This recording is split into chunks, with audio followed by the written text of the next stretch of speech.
Thank you, Artie. Well, good morning and welcome to the April 26, 2022 Hempstead Town Board meeting. Hempstead Town Clerk, would you please call the roll? Supervisor Clavin. Here. Councilman Carini. Here. Councilman Diaz-Posito. I'm here. Councilman Dunn. Here. Senior Councilwoman Gooseby. Here. Councilwoman Miller. Here. Councilman Muscarella. Here. Since Councilman Diaz-Posito is here, can I please ask him to lead in the Pledge of Allegiance? With your hand over your heart, I pledge allegiance to the flag of the United States of America and to the republic for which it stands, one nation, under God, indivisible, with liberty and justice for all. Supervisor, as the first order of business, I recommend that the board formally vote to adjourn public hearings 9, 10, 11, and 12 until further notice. The clerk correctly noted and rightly noted on the calendar, which was published last week, that these will be adjourned per the town board, but we need to formalize that. If there's a motion, please. Can I have a motion, please? Supervisor, I move to adjourn until further notice public hearings 9, 10, 11, and 12, and I look forward to working with all of you to move Baldwin forward. I second the motion. Madam Clerk, would you please call the roll? Supervisor Clavin. Aye. Councilman Carini. Aye. Councilman Diaz-Posito. Aye.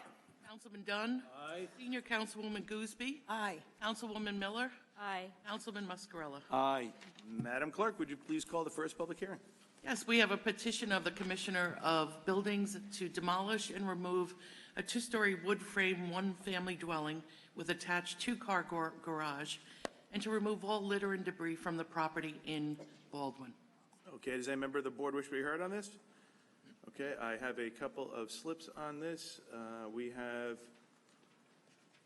Barbara Wazowski, item number 1. If you go to the back podium and give your name and address for the record. Thank you.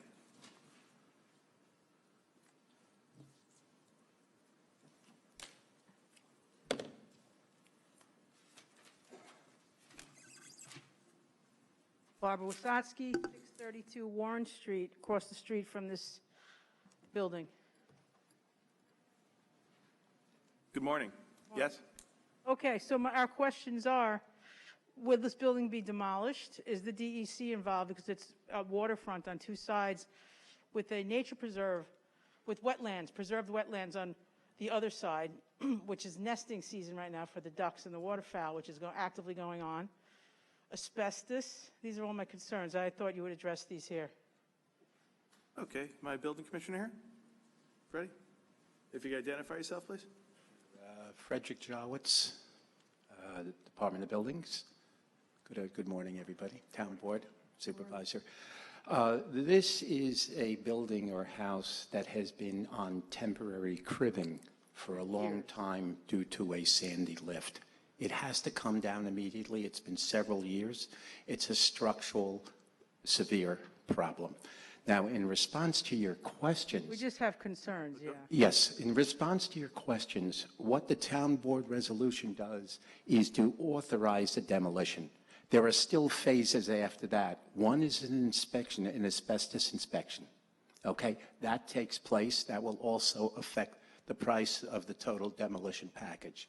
As far as DEC is concerned, all state agencies, county agencies, are notified of everything that happens. But asbestos would be first. Because if there is asbestos in this older house that's elevated and on cribbing, it's got to be remediated. What's the timeline for this whole process before the demolition starts? Well, if the resolution is passed today, we try and complete the inspection, asbestos inspection, within 30 days and get a report within 30 days. This resolution does not mean that the house is coming down next week. No, it just starts in gear all of the processes for the ultimate demolition of the structure. At what point is the DEC involved? They will probably be notified, and we will check before we issue a demolition permit. That will be part of the demolition permit. And when demolition happens, what is done to protect our property across the street, our cars, the dust, the drains of the street right there at the house drain right into the canal. So you can't have the demolition debris draining right into the canal. This is what demolition companies do. That's their expertise. So how they handle that? Well, there's a section in the code, chapter 33, called safeguards during construction, which also applies to demolition. And these are all taken into account. They're approved demolition contractors, and they have to submit a complete scope of work, and that is reviewed before the final demolition permit is Will issued. we, as the people mostly closely affected, will we be able to review their plan, how they plan on keeping the debris from going to the canal? We'll be able to see that? You should be on OpenGov. We can invite a guest in to see what's transpired. One of the beauties of open government, that's our digital software packages. When there are comments and permitting involved, we can invite as a guest, you, for example, onto the portal and to see all the comments from the plan examiner, from people associated with the project. So let's do that. How can I do that?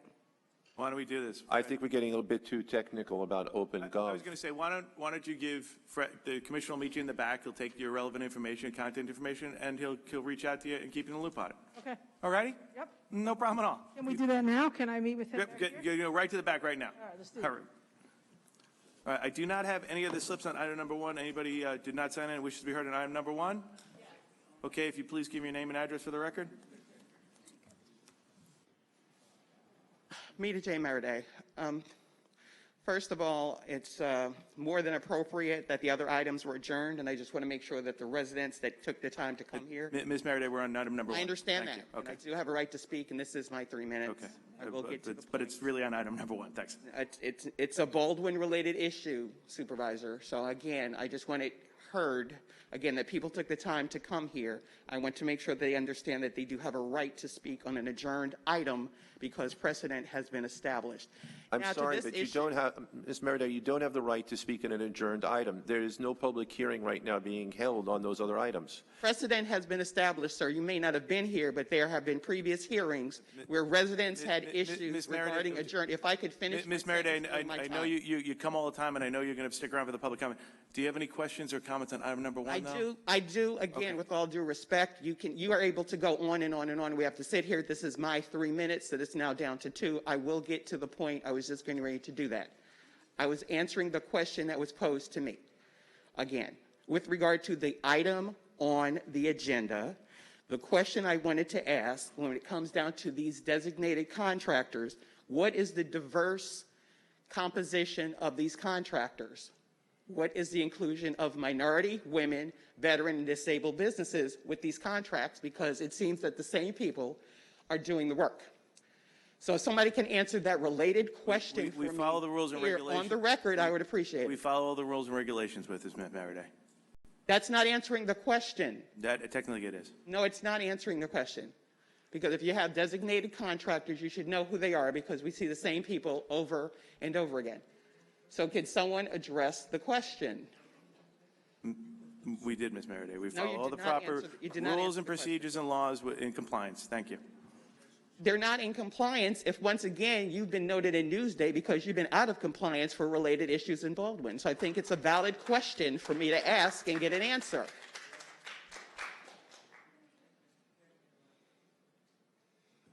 Yes, you've Mr. been Lee, here's directed Mr. by the Lee. taxpayer to answer the question. Now, you don't have to wait for Supervisor Claiborne. He's an elected official. I'm a taxpayer with residents who took the time to come here to have this issue addressed. So aside from the disrespect that's ongoing for those of us who come here, I would appreciate a direct answer and not the same.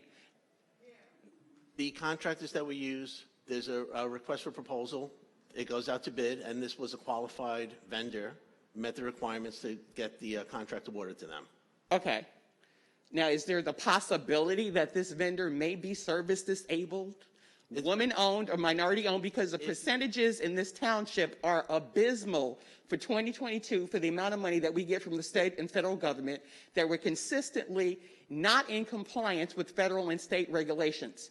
If you have a contractor that would like to bid on these, you're more than welcome to put in the information. If you qualify, you would be an eligible bidder. You don't qualify because, you know, many of them don't pay as many contributions and they don't have the family tree. Ms. Merriday, but Thank that's you. that's not the truth. The truth of the matter is that there's a request for proposal that is put out. We meet all the requirements of minority and women-owned businesses, and in fact, on an annual basis, the town board and Senior Councilwoman Gooseby host an event here at Town Hall to encourage minority and women-owned and veteran-owned businesses. That is including them. When we invite them to Town Hall and bring them in on the process, that is the work that we're doing. Right, and now we're on my time. Okay, and I don't have any other slips on item number 1. Is anybody else in the public that wishes to hear on item number 1? If not, may I please have a motion? Supervisor, I move that the public hearing be closed and the petition be granted. Supervisor Clavin. Aye. Councilman Carini. Aye. Councilman D'Esposito. Aye. Councilman Dunn. Aye. Senior Councilwoman Gooseby. Aye. Councilwoman Miller. Aye. Councilman Muscarella. Aye. Madam Clerk, please call the next item. We have the petition of the Commissioner of Buildings to demolish and remove a one-story wood frame one-family dwelling and to remove all litter and debris from the property in near East Rockaway. Okay, a member of the board wish to be heard on this item? Okay, I do not have any slips. Any member of the public that did not sign in or wishes to be heard on item number 2? If not, may I please have a motion? Supervisor, I move that the public hearing be closed and the petition be granted. Second. Supervisor Clavin. Aye. Councilman Carini. Aye. Councilman D'Esposito. Aye. Councilman Dunn. Aye. Senior Councilwoman Gooseby. Aye. Councilwoman Miller. Aye. Councilman Muscarella. Aye. Madam Clerk, please call the next item. We have the petition of the Commissioner of Buildings to demolish and remove an in-ground swimming pool and to remove all litter and debris from the property located in Lido Beach. Okay, any member of the board wish to be heard on this? I do have a slip on this. I have a Joel Burchow. And Mr. Burchow, if you go to the back mic, give your name and address for the record. Thank you.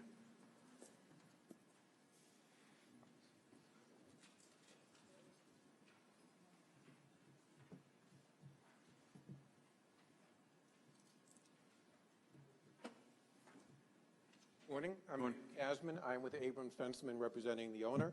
We have a proposal to demolish both the swimming pool and the house.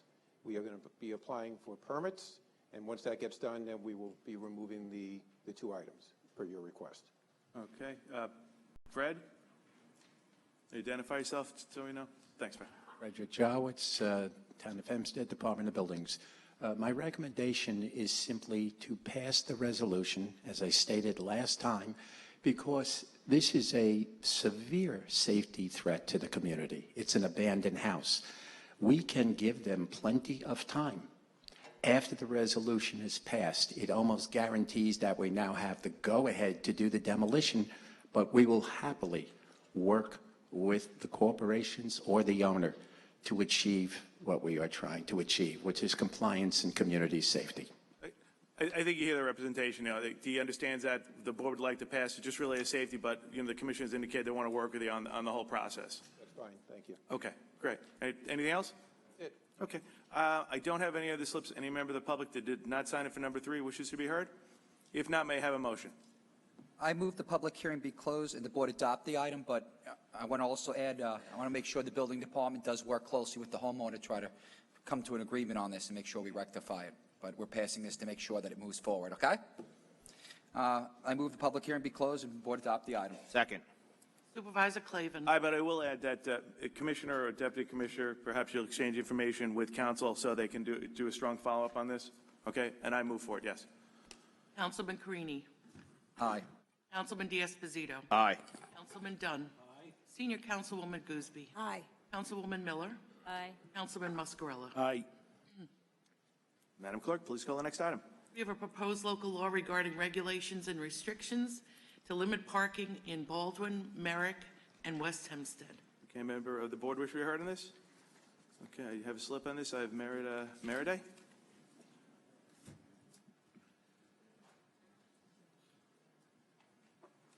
Morning again, Ms. Meriday. Good morning. Well, morning. I don't know how good it is for anyone just yet, but we'll see.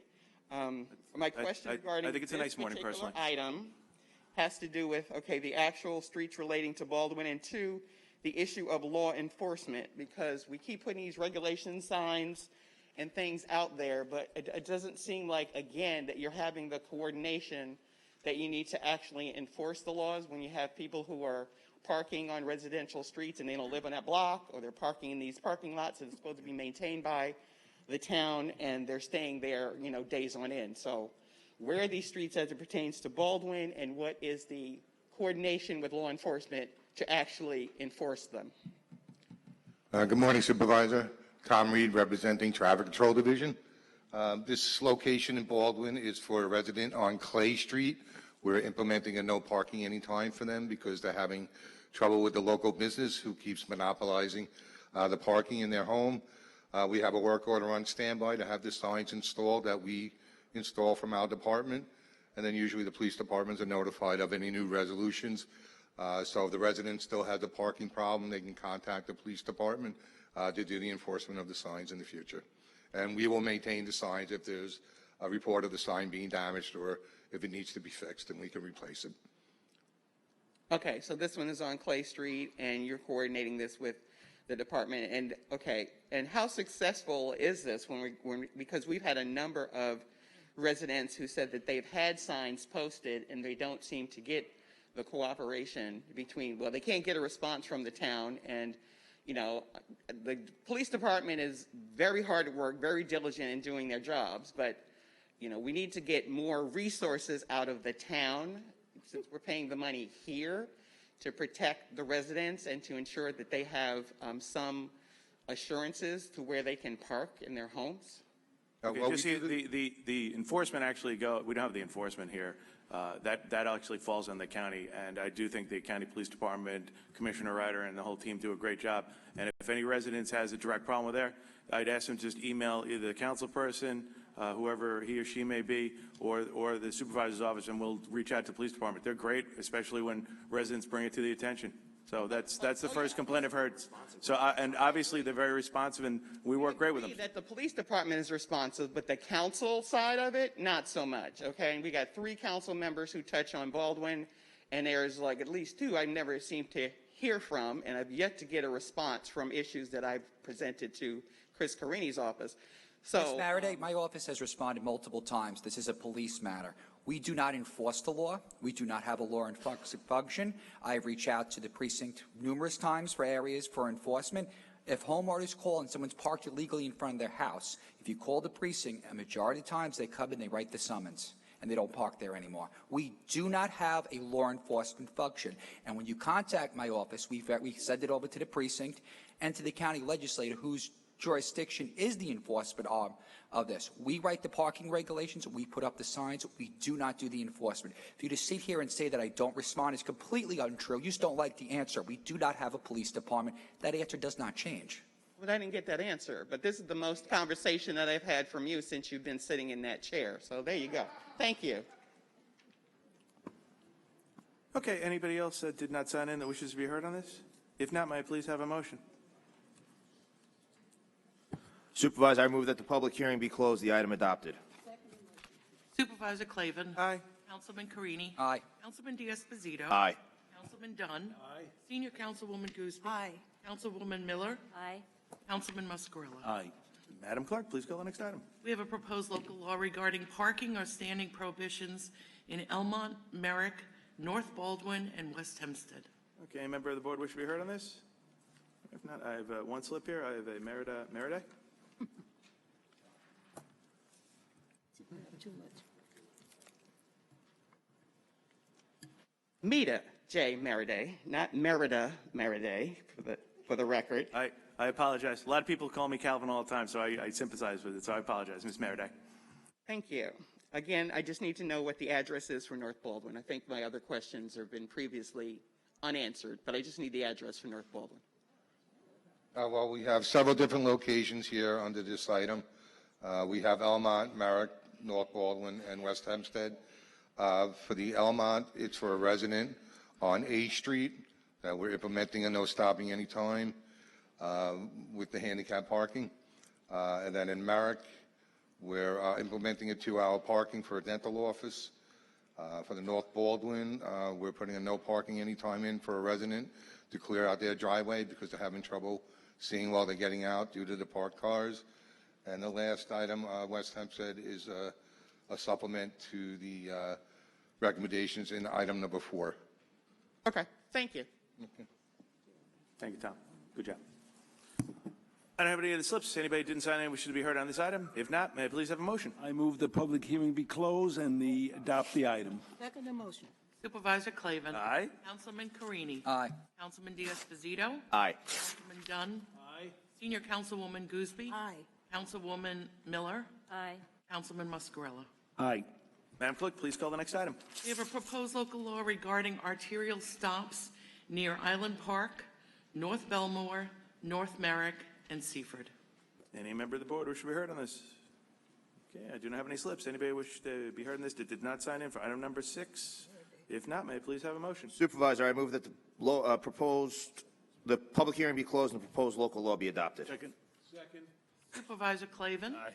Councilman A rough morning. Aye. Councilman Diaz-Esposito. Aye. Councilman Dunn. Senior Councilwoman Gooseby. Aye. Councilwoman Miller. Aye. Councilman Muscarella. Aye. Madam Clerk, please call the next item.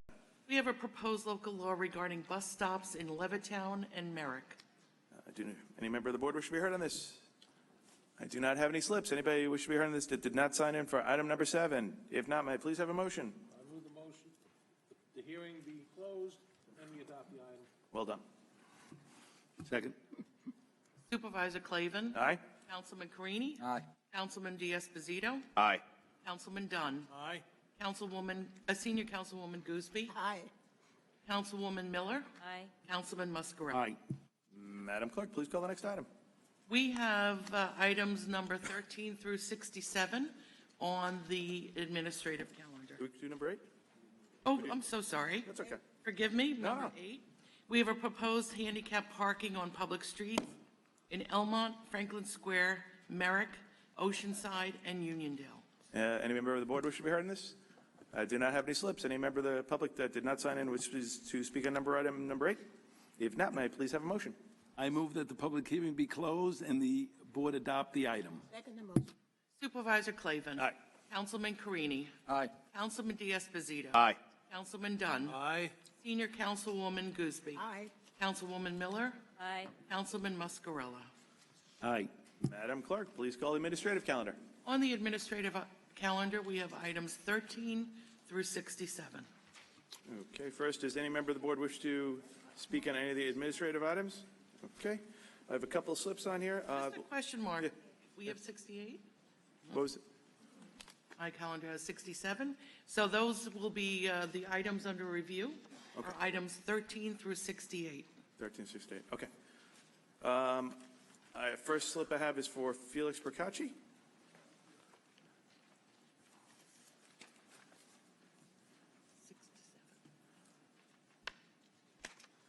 Morning, Mr. Percacci. If you give me your name and address for the record, thank you.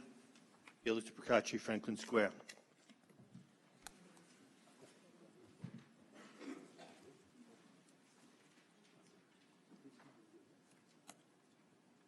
On Okay. number 57, regarding the settlement of $40,000 to John Novello. First of all, I object to the settlement, and you all should agree with me because there's an outstanding motion to dismiss by the town's outside counsel that has been working on this case for over a year, I believe. And wouldn't you want to wait till the judge rules on the motion before you start settling? It's sort of like you spent all this money on the case, all the paperwork says he has no case, there's no case, there's no case. I read all the paperwork, and now you're settling. You didn't make any argument why you're giving him the money, and there is no agreement. I called the town attorney's office yesterday. So if someone could answer the question as to why not wait for the judge to rule on the motion to dismiss before you even attempt to settle this, I'd appreciate it. Mr. Town Attorney? Yes, thank you, Supervisor. Mr. Percacci, ordinarily I wouldn't comment on litigation in any way, respect whatsoever. But you're asking a very good question, somewhat novel situation. There's an outstanding motion to dismiss that's pending before a judge who ordered the parties to go to mediation. And the result of the mediation was a settlement which that judge who was going to decide that motion either granted or deny it, if it ever were to be heard, is now before that judge. So the mediation was recommended, resulted in a settlement proposal of $40,000, which outside counsel, with the urging of the magistrate who mediated it, as well as the judge who was presiding over the case, has recommended to this town board. And on that basis, the logical thing to do is to follow the recommendation of your outside counsel, particularly at the urging of the court, and to approve the settlement. Well, I mean, I have an outstanding case, and there's an outstanding motion to dismiss by your outside counsel going up against me, and mine involves no money, zero money. It requires you to agree to follow the law. So you already agreed to give me my court fees, which was very minimal, and now there's all you have to do is agree to follow the law. Mr. Bicacci, anything on the not your own No, this personal? is a similar thing, and I wonder why you don't agree and settle my case, which will cost you nothing. Mr. Bicacci, You're willing to settle for $40,000. That's the difference. You have to go by a comparison. Why would you settle for $40,000, but you won't settle for zero? Mr. Bicacci, again, you're comparing something oranges and apples. It's very relevant because you're paying outside counsel, so it's not costing you no money to go ahead with this. It's costing you money. Every day, every hour that guy works, he's billing $250, $300 an hour. Yet you insist on going ahead when it could cost you nothing to end it all. So, I mean, just think about that. And that's why I question this $40,000. And I do have to make a comparison. Why are you just giving up? I would wait for the judge to rule on the motion to dismiss before I'd even consider it. And you even said, all your outside counsel, throughout a whole year of litigation, it may have cost you, I would bet upwards of $100,000 on this case. You argued not to give him the money. So now you're giving him the money after you already spent a ton of money on outside counsel. You see the illogicality of your argument? It doesn't make any sense. Thank you. Okay, thank you, Mr. Bicacci. Next I have James Jacobs.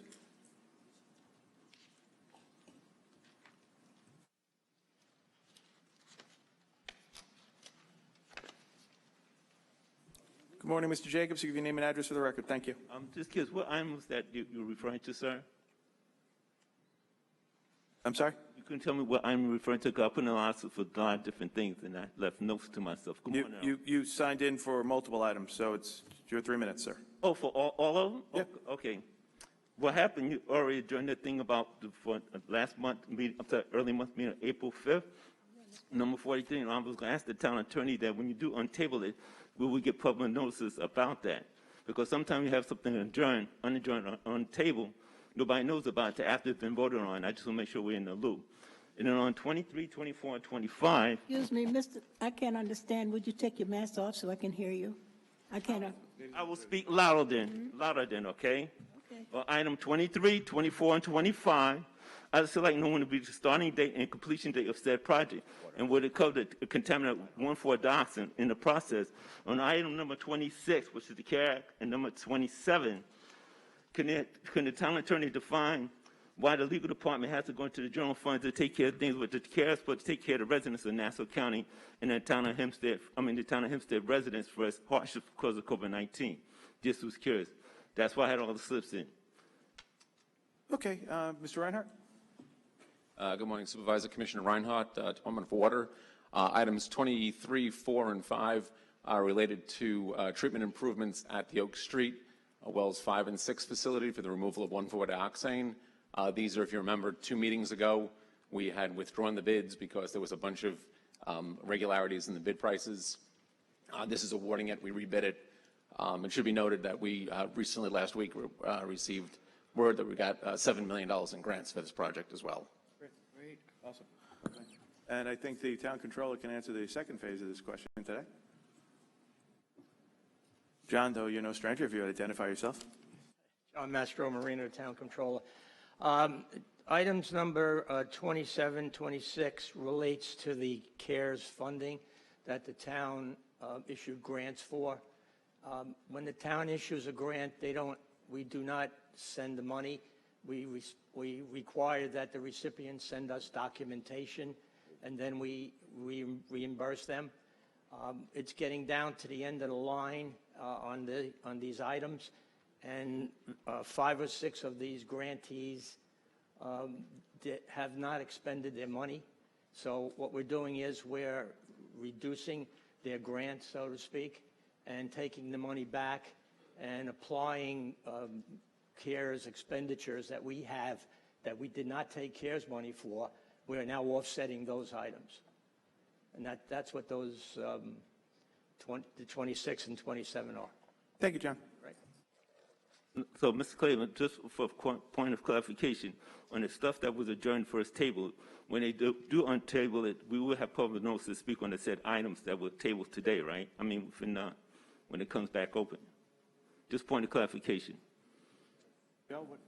I'm not too sure I understand what was your Are you question? talking about the Baldwin items? Well, you have the one of my concern from earlier month was the one that you have an area unnamed, and it's section 108.17, article, I think 10A, and it has no name to it. I just want to make a clarification on what area you're speaking about. I'm sorry, sir. What number again? Okay, for April 5th meeting, I don't the have that. section number was 108.17, article 10A, and it's the CAS resident district. And there's no name to it. And I just want clarification, because everything else has a name to it. You have Baldwin down here, you have North Florence down here, Inwood, but that's an unnamed area. And I just... Oh, wait, are you talking about the item that was talking about the CAS zone? Yes. Okay, so a CAS zone is separate and distinct, having anything to do with the Baldwin or the North Woodmere Lawrence overlay zones. A CAS zone is part of our zoning, which is granted to parcels that meet certain criteria within what's called the CAS zone. It has to do with being on a close to public transportation, has to be within 200 feet of a residential home. It has to be a blight on the community. So that's what the CAS has to do with. It's not specific. And if anybody were to apply for a change of zoning to CAS, if your question is, would you be notified? Yes, it would have to go out for the same, it would have to be in the newspapers and noticed just like anything else in this calendar.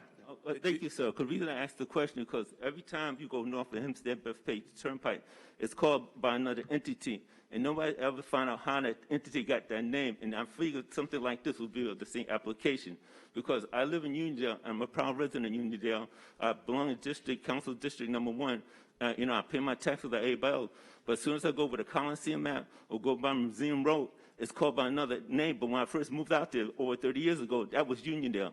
And for some reason, there's some kind of trickery involved that they like to name areas either by the developer or by the county, by the town. I just want to make sure everything's above board. And thank you. No, sir. Any time that there would be a request or an application for CAS or any type of zoning change, it would be noticed and calendared.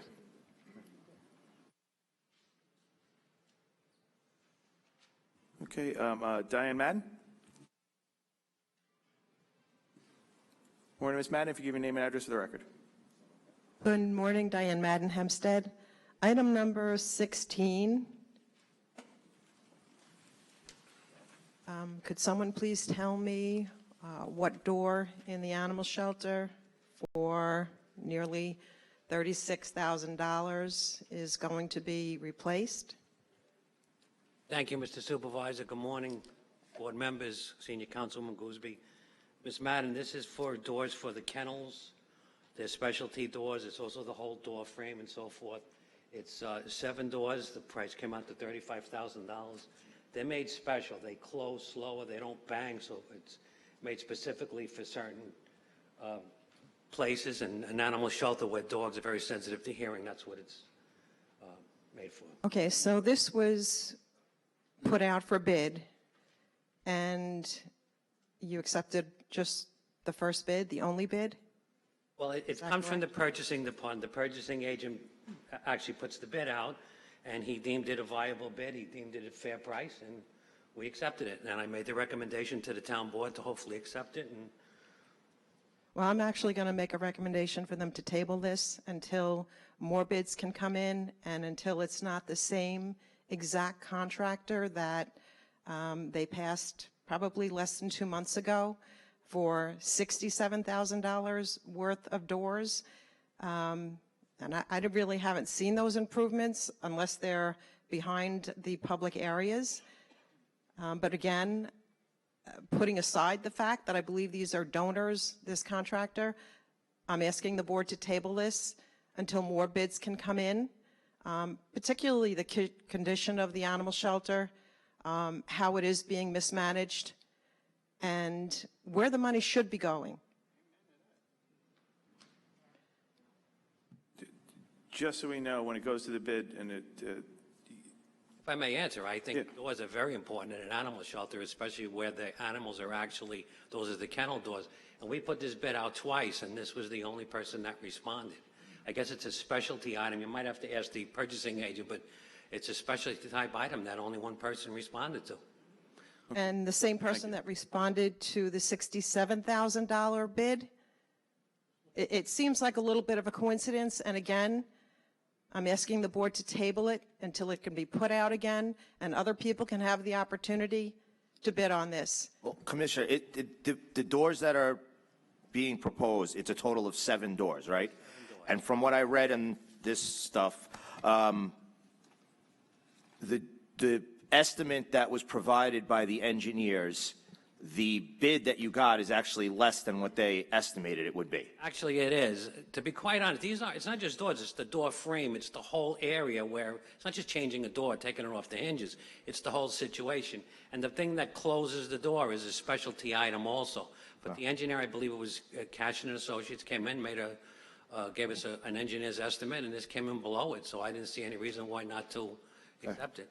Thank you. And can you please tell me who's determining, because I can't think of a door other than the one they should be taking off the hinges where the public enters the kennel area. I have not seen a door that even looks remotely close to needing replacement. I disagree. That's why we put it in the capital plan in 2018. It got a little held up because of COVID, and that's why and this is because of the engineer's review, is that accurate? Yeah, but yes, well, we actually asked for it because the doors were they were getting old, and in our 5-year capital plan, one of the things was doors, as in the cage kennels and dog runs and things to that nature. We're trying to go slow, but every year put something in that helps the animals. You know, Commissioner Marino, I wish you were as concerned about the care of the animals as you are allegedly putting in new doors, because it's pretty despicable how that place is run. That I can go in there and see feces in cages, urine in cages, blood in cages, animals not getting out, no public in the areas. And I think it's time to put the concentration on how that place is being managed rather than to spend taxpayers' money who are barely making their rent on new doors that don't need to be replaced. Thank you. Thank you, Ms. Madden. I do not have any slips on the administrative calendar. Anybody who did not sign in that wishes to be heard in the administrative calendar? Great. If you can go to the back podium and give your name and address for the record, that'd be great. Pearl Jacobs, Uniondale. Good morning, Ms. Jacobs. So item number 15, I'm sure this is attributed to a controlled and festive event regarding the fireworks. Which one? 15, you said? 15.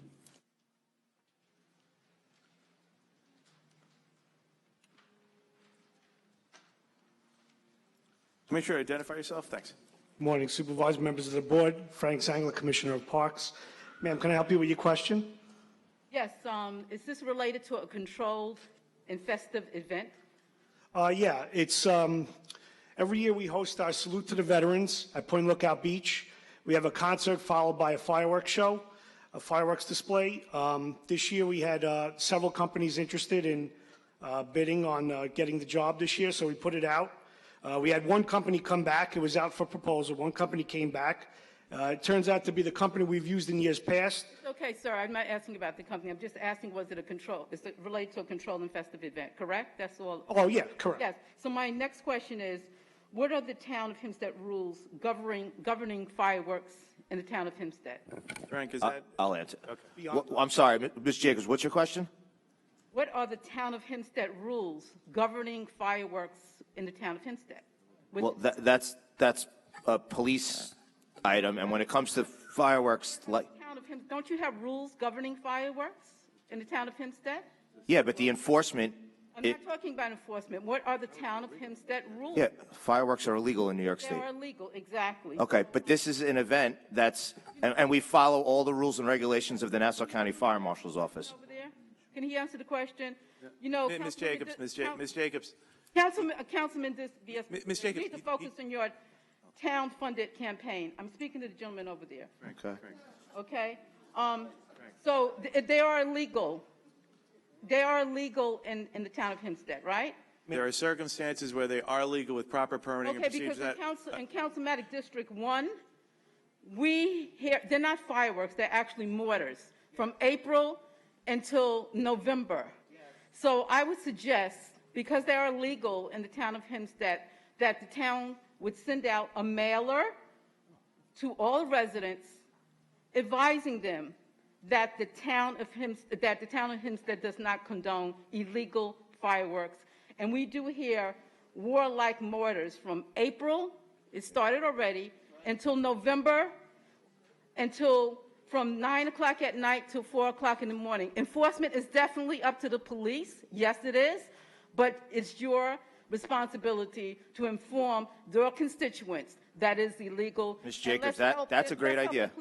Ms. Jacobs, it's a great idea. Thank We you. should include our local fire departments to provide Just like safety. I did all the mailers during campaign time, we would like a No, and it's a great idea because we can include the local precinct number and the fire department. It's a great idea. Thank you. Thank you.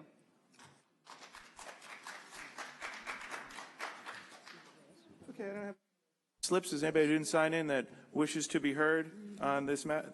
Actually, I did sign in, so I don't know why I primarily get missed with the wanting to speak on the administrative calendar.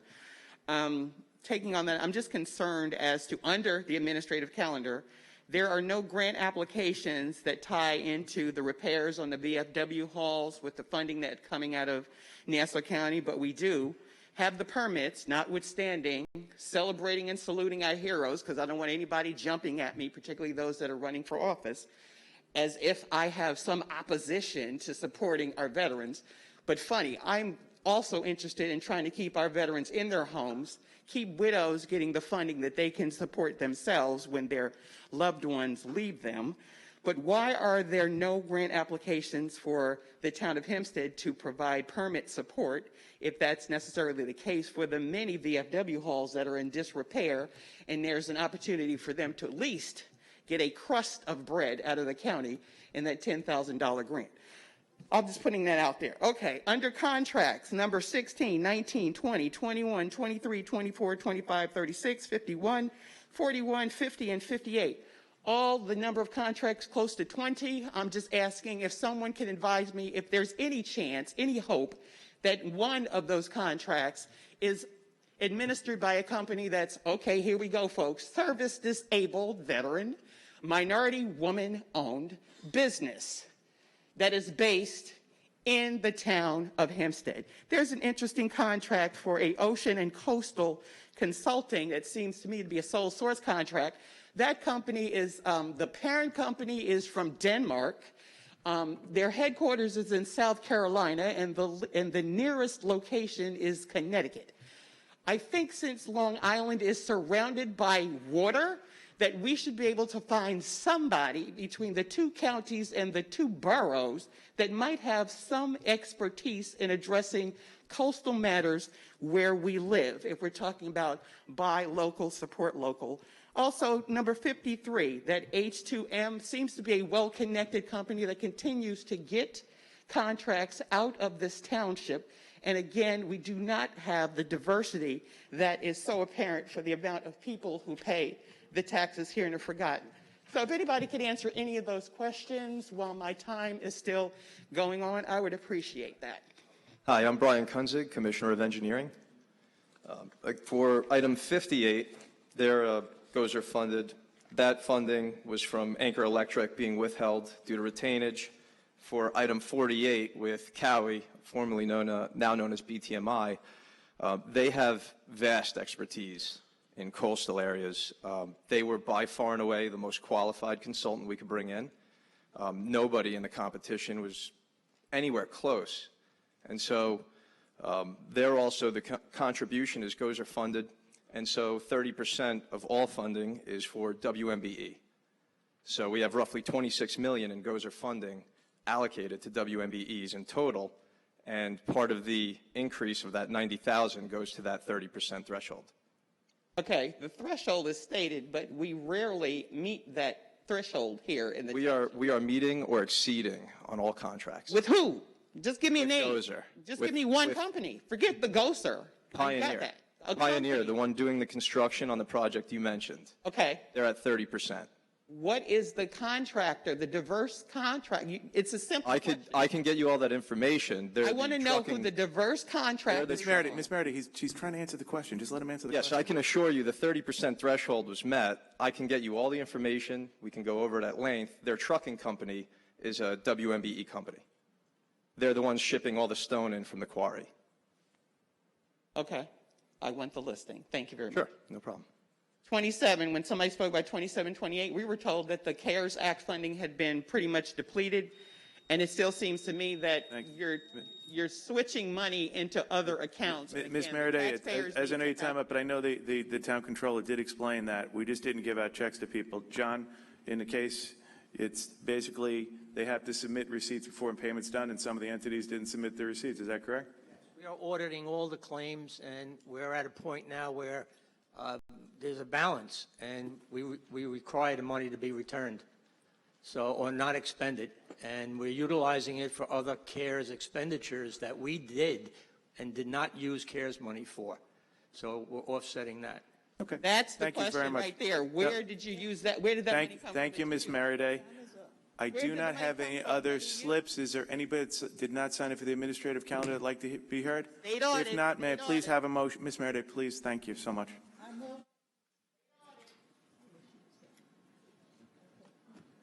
we adopt the administrative calendar in its entirety. Second.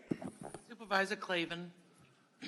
I accept to item number 57, where I abstain. Councilman Carini. Aye. Councilman Diaz-Esposito. Aye. Councilman Dunn. Aye. Senior Councilwoman Gooseby. Aye. Councilwoman Miller. Aye. Councilman Muscarella. Aye.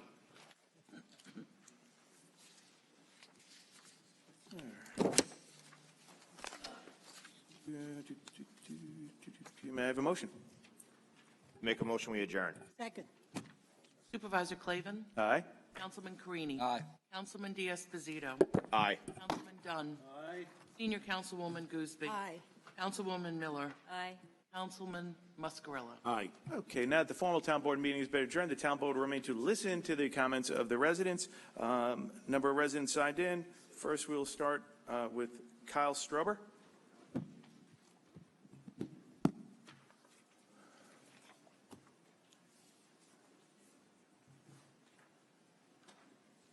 Morning, Mr. Strober. If you give your name and address for the record. Good morning, Supervisor. My name is Kyle Strober, 1770 John Street, Merrick, New York. I'm here on behalf of the Association for a Better Long Island.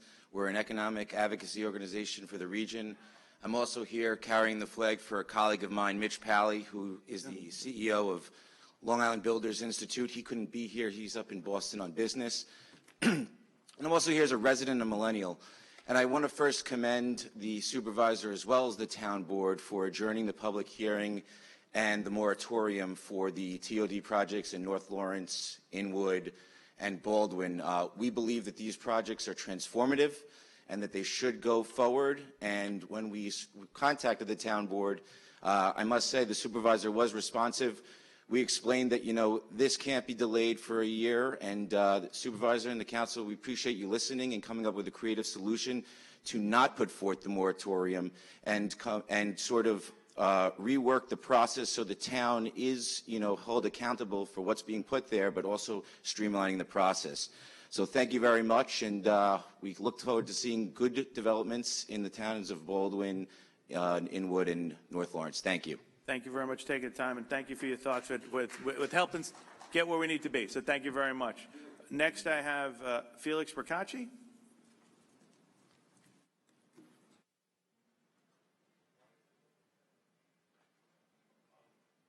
Good morning again, Mr. Procacci.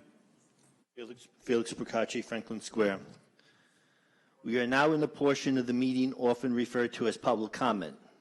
At the last meeting, I asked the board that the unwritten rule that residents cannot ask questions during this period be made official. Today, there was no resolution to modify the town meeting procedures, nor was this mentioned on the town's website. In addition, the presiding officer, which is the town supervisor, did not mention the existence of this rule at today's meeting. How are residents to know they are not allowed to ask questions? How are residents to know they are prohibited from asking questions if they just receive dumb looks and silence from their elected officials after they ask a question? If this board believes this rule is in the best interest of town residents, they should make it clear that all residents are prohibited from asking questions during public comment. Also at the last meeting, I brought up the fact that residents can apply for passports at their local post office, and some post offices even have Sunday hours, like the Lynbrook Post Office. Residents do not have to just rely on the town's passport services. As of yesterday morning, the town clerk's passport webpage still does not contain this useful information that would benefit residents. When you go to the town's website, Kate Murray writes, and I quote, "I am committed to providing residents with the highest quality services."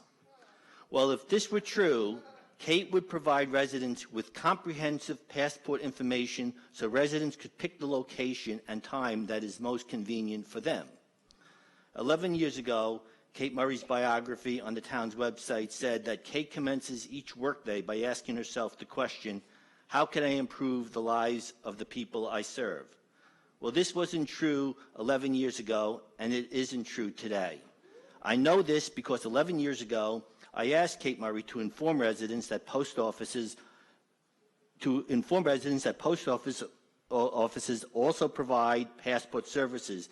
Yet the taxpayer-funded passport mailings sent year after year with Kate Murray's picture on it and the town's website never mentioned this important fact. Part of providing a high-quality passport service includes providing both accurate and comprehensive information, which the Hempstead Town Clerk's office, run by Kate Murray, intentionally does not provide. And one more thing, on the case I talked with regarding John Nocella. In my case, the court did order that we do remediation, that we consult. But your outside counsel came to the remediation with no offer to settle the case. Never any offer, except someday I'll get the documents. So there's a conflict. There's a difference between one case and another. Okay, thank you, Mr. Ricacci. Always a pleasure. Have a great day. Next, I have Tom Watson.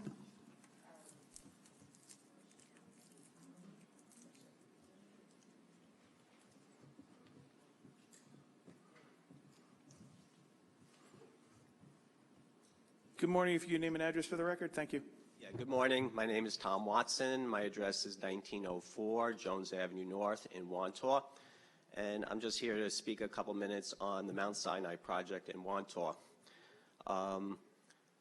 So there's a lot of residents. There's been a grassroots effort against this project. To date, I think there's about 700 people who have signed an online petition against this project. Most people are not against a medical center, but people in Wantaw, many people in Wantaw, are just against this location. We don't feel the location is correct. I know there's a Board of Zoning Appeals meeting tomorrow that a lot of people will be attending, but I'm just hoping. I spoke at the county legislature yesterday, and I'm here today, and I just feel, this should be an effort by everybody in local government to really look at this closely, and hopefully you'll agree with a lot of residents that this is not the right site. I feel for such a large medical center, for example, the Sunrise Mall is going out of business. I think most people know that. So a medical center of this size, that type of location would be good. It's got a lot of parking, it's a good location, people, can get there very easily. But this sort of congested area on Wantaw Avenue is just not, we just don't feel it's the right site. So I just wanted to voice my concern about that.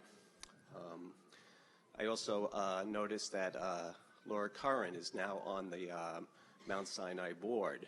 So I'm hoping that local government officials can reach out to her. She knows Wantor very well, and I kind of feel she probably knows that this is not the right site also. So I would hope if somebody could reach out to her and ask her, to use her influence on the board, which she is now a member, to nix this project.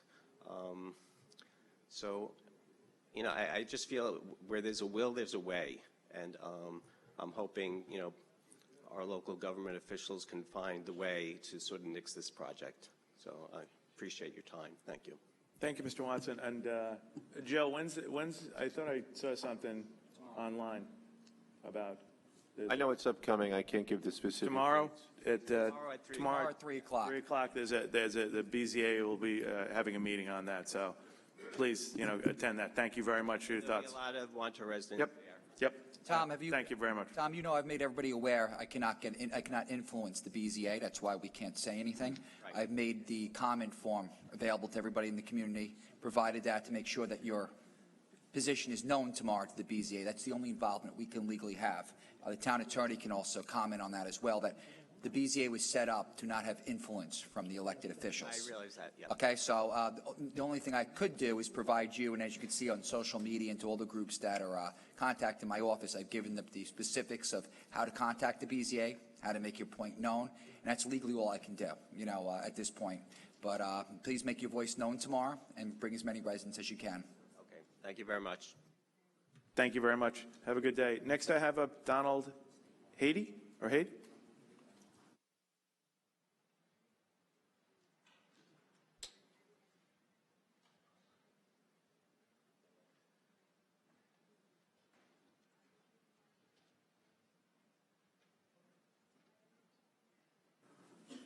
Good morning. Give your name and address to the record. Thank you. Morning, sir. Donald Hade, 2624 Harrison Avenue, Baldwin. Good morning. I'd like to thank the board for reassessing the decision regarding the moratorium on the Baldwin Downtown Revitalization Initiative.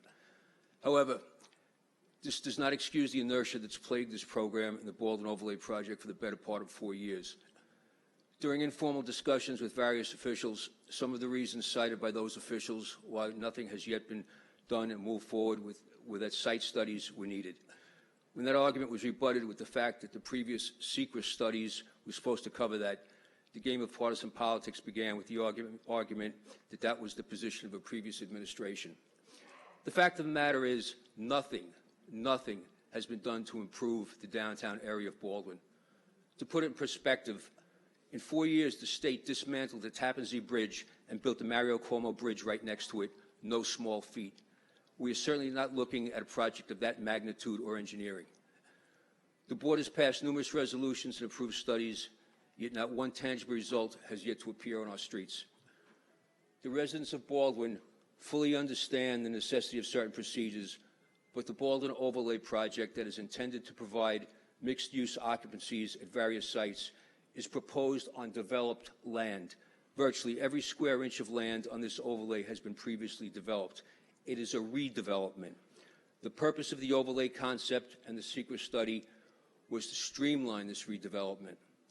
Rather than help the situation, it appears that the board and many of our elected officials are acting as impediments. We live in Baldwin and have seen the erosion of the commercial zone over the past 2 decades. There are approximately 4 shovel-ready projects ready to go, but are being held up by unnecessary bureaucracy. Please understand this. We are not just a small vocal minority from Baldwin. Many of us are longtime residents who are active in our churches, fire department, schools, and civic organizations. We speak with our fellow Baldwin residents, and the issue of Baldwin's revitalization is at the forefront of these conversations. Most of the people cannot attend this meeting to speak because, like the majority of people in Baldwin, they are at work trying to support their families. When this overlay project was first proposed, a community meeting was held at the high school at night after working hours, and the auditorium was packed. The people care. They have been patient, but they are fed up. You are our leaders, not our rulers. Communities such as Mineola, Freeport, and Patchogue have surpassed us in leaps and bounds as far as revitalization efforts are concerned. Although these communities are incorporated villages, the fact of the matter is that there was a point of will on the part of both the communities and their leaders. The people of Baldwin have the will, but do you as our elected officials? The lack of action on these projects has already cost developers money. We all know things don't get any cheaper with time. Are your children or grandchildren going to be able to afford to live in the area when they decide to move out? All right, thanks, Mayor. Jack, I think it's, maybe you can give an introduction to, this is Jack Libbert, my Chief of Staff.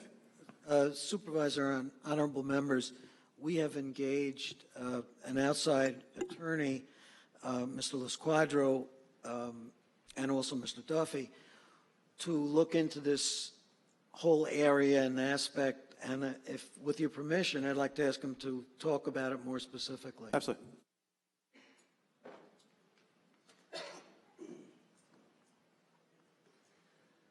Mr. Supervisor, members of the board, thank you very much for the opportunity to speak and address this issue.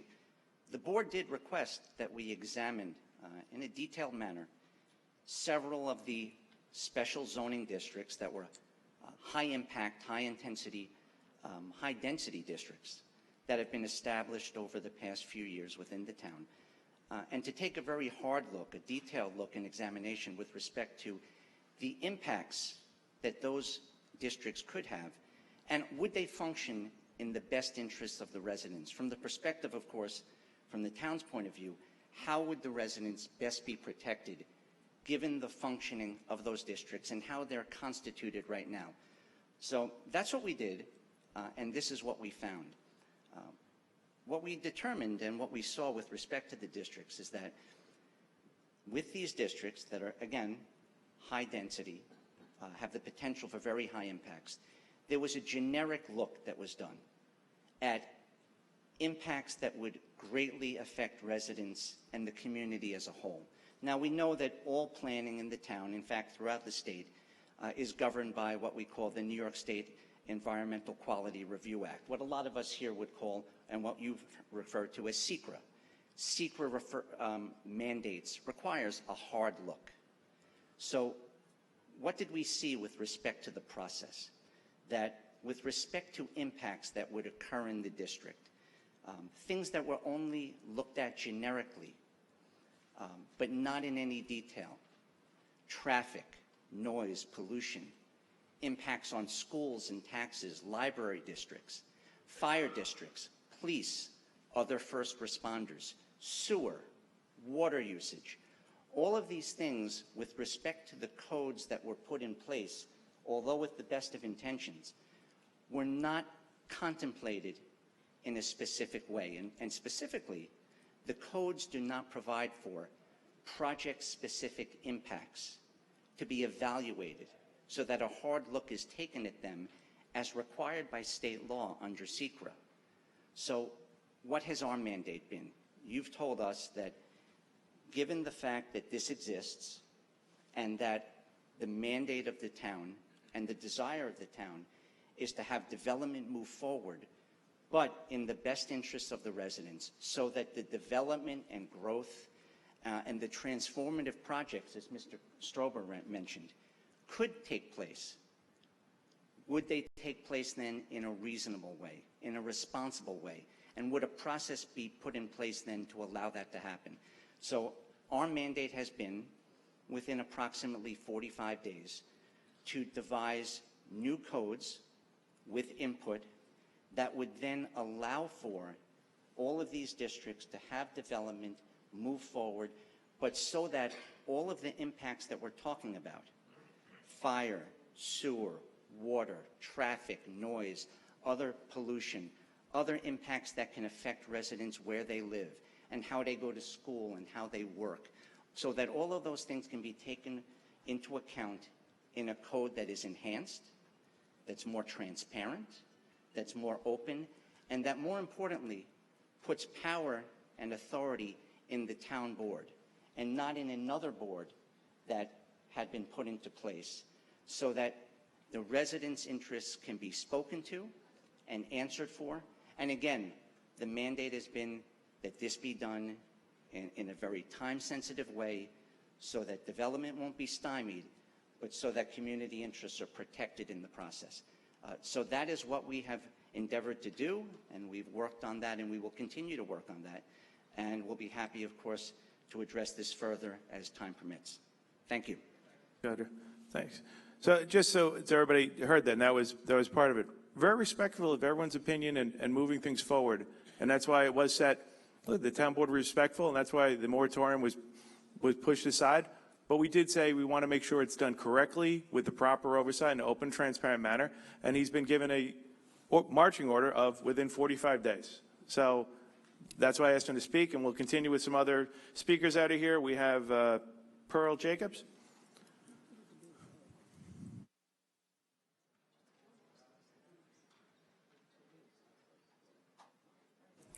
Morning again, Ms. Jacobs. Give your name and address. Thank you. Pearl Jacobs, Uniondale. I'm going to, please watch my clock. It's starting already. I didn't even start to speak. Last time I was here, I do believe the clock was not accurate. So last time I was here on April 5th, I came before this council and requested this council to put into action a local law, Uniondale Clean Streets, that would require residents and businesses to keep in front of their homes and businesses litter-free, inclusive of curbs. Now, when I was here April 5th on an evening meeting, I proposed this and I was met with great opposition. So therefore, the next morning, I sent an email out to Councilwoman Goolsby's office and you as well, Supervisor Clavin.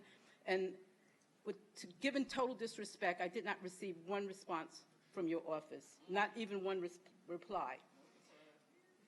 Quality of life issue in Uniondale and litter and debris is the number one problematic issue, quality of life issue in Uniondale.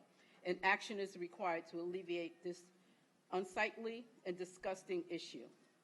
Such a law would save taxpayer dollars by reducing the number of complaints and repetitive dispatches that the sanitation department currently responds to as a result of residents' complaints.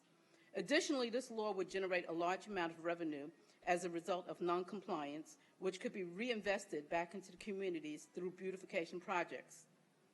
This law would also be of a great benefit to our Town of Hempstead Sanitation Department by changing from a reactive to a proactive mode of operation, because right now they are in total reactive mode because of the problems we have in Uniondale. On April 5th, I was met with great opposition, and as a result of this request, my question would be, why was I met with great opposition to this proposal? You can stop the clock so they can answer my question, please. No, you've been coming for a long time. It's now the public comment section, so thank you. Why is my clock going? This is your time. Why can't you answer my question? Maybe it's okay for Uniondale and communities of color to be trashed, okay, and to leave the trash there and to be unsightly. Maybe that's okay. But it's not okay for the many hardworking residents that live there. My question is not going to be answered. My question, another question I have, the orange cones that permeate our communities because of the illegal housing. Who's responsible for that? The Town of Hempstead Highway Department? Can you answer that question? There's something in the roadway issue to either call the highway department or the police department. And my other question, my drainage in front of my house, my sewer drainage is disintegrated. Who's responsible for that? If you give your address to one of the assistants in the back, we'll be happy to follow up if it's a sewage or a drain issue. No, this is a dysfunctional council. I worked for corporate America for over 30 years, okay? If I did my job like this, I would have been fired within 6 months, okay? I had goals, I have objectives, and I got results. You have 0 results, and it's a... Thank you, Ms. Jacobs, as always. Next, I have Neil Henry.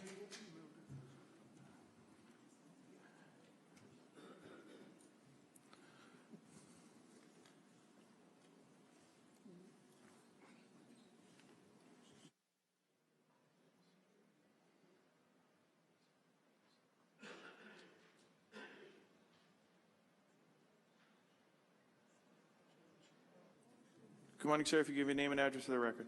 Sure. Neil Henry, 75 Baldwin Avenue in Baldwin. I'll be brief. Got a lot of folks here. Moved to Baldwin 1977. My family, friends, many of them have moved away and said, why are you still in Baldwin? I said, because I love Baldwin and I'm comfortable in Baldwin and I have roots in Baldwin. And maybe it's redundant, I don't know, and I listened to what everybody was saying, but maybe we can just, everybody have a mindset. Please, get with the program. Do it already. Do the Baldwin thing. And 45 days, okay, let's keep an eye on it. Thank you. Thank you, Mr. Henry. Next I have up John Defense.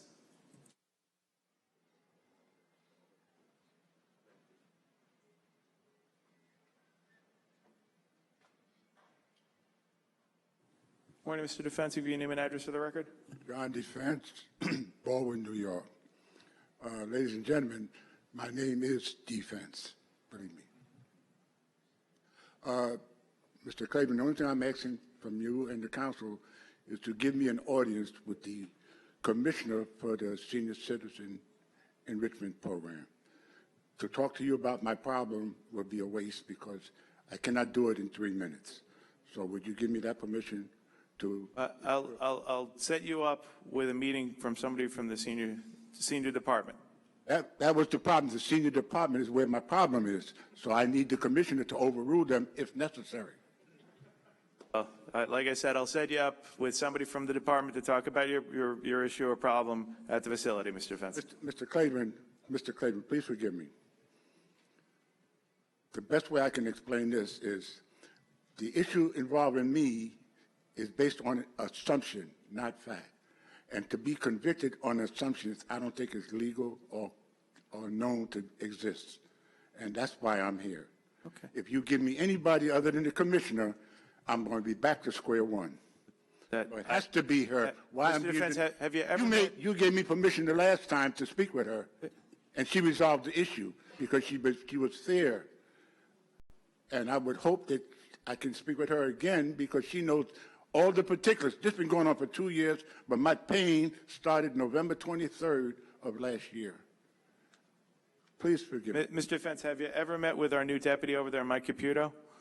This is Mike Caputo. Mike Caputo is one of our favorite people in town. He's a wonderful guy. I know Puglisi is gone. I know, but have you ever met with Mike? No. Mike's awesome. He's a great guy. He's going to go in the back with you right now and talk about the situation. Michael, you promise me? Okay. Thank you very much. Thank you, Mr. Defense. He's a wonderful guy. He's going to go to the back with you right now. Thank you very much, sir. Thank you, Mr. Defense. Next, I have Diane Madden.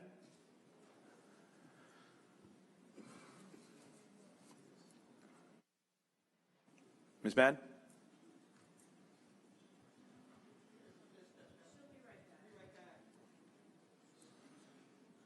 Rosalie Claus? Oh. Ms. Madden, we gave you a call there if you're up.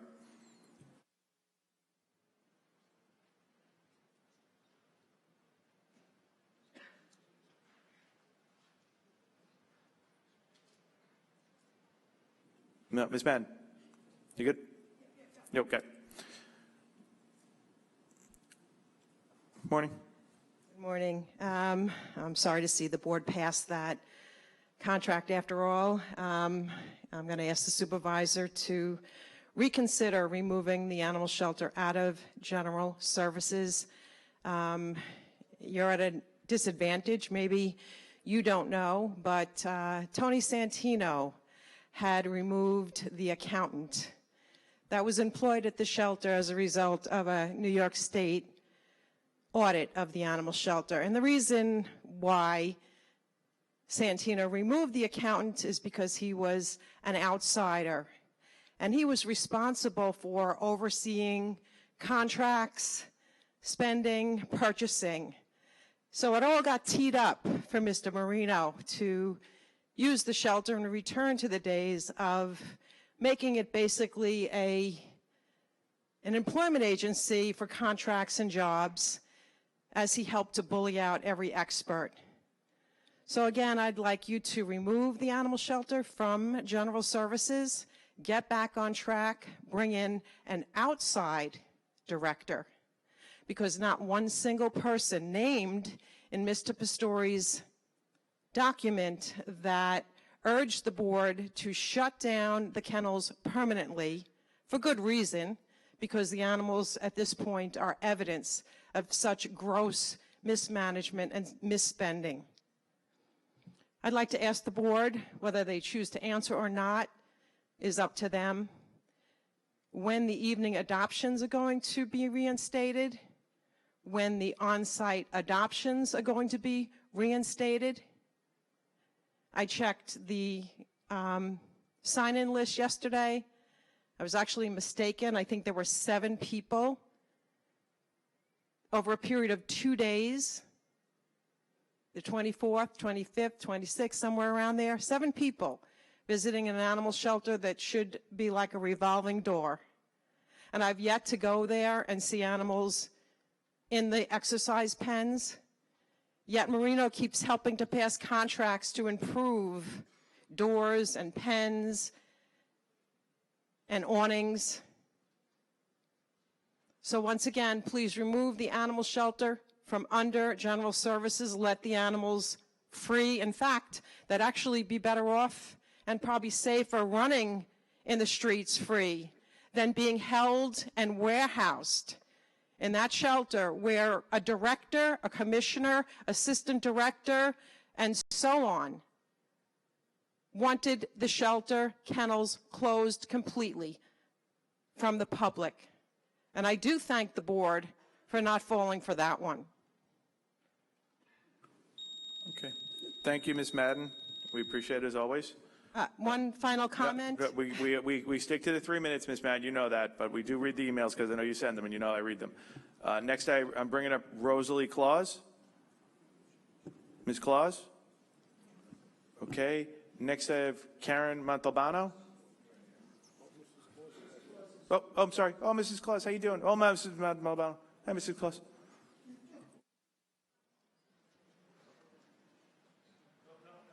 Oh, Ms. Claus, you have to go back to the back one. Wait, listen. Listen, stop screaming. Ms. Claus, would you like to, Jack? That sounds great, Jack. Okay, thank you, Jack.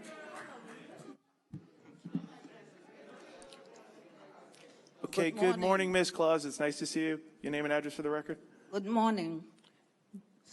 My name is Dorothy R. Claus, 682 Cottage Street, parcel number 50-125-11. I have 3 issues. My parcel number that's being changed. The other issue is the enhanced star tax that was removed. The state restored it the 10th of last year. And the next thing is the Postal Service that held up my mail for over 2 months, saying that the house was inaccessible. We purchased my home in 1975, been living there. My husband was a veteran and a police officer before he retired and died. Now, I would like to know since when the county or anyone can change parcel numbers that's on a deed without explanation to the homeowner. I went to the assessment office 2 times. I called the supervisor's office trying to get an appointment to see him. You would think that I was the enemy trying to get in a bank or something. They're so well protected by your secretaries that nobody could get to you all. I went to the senior person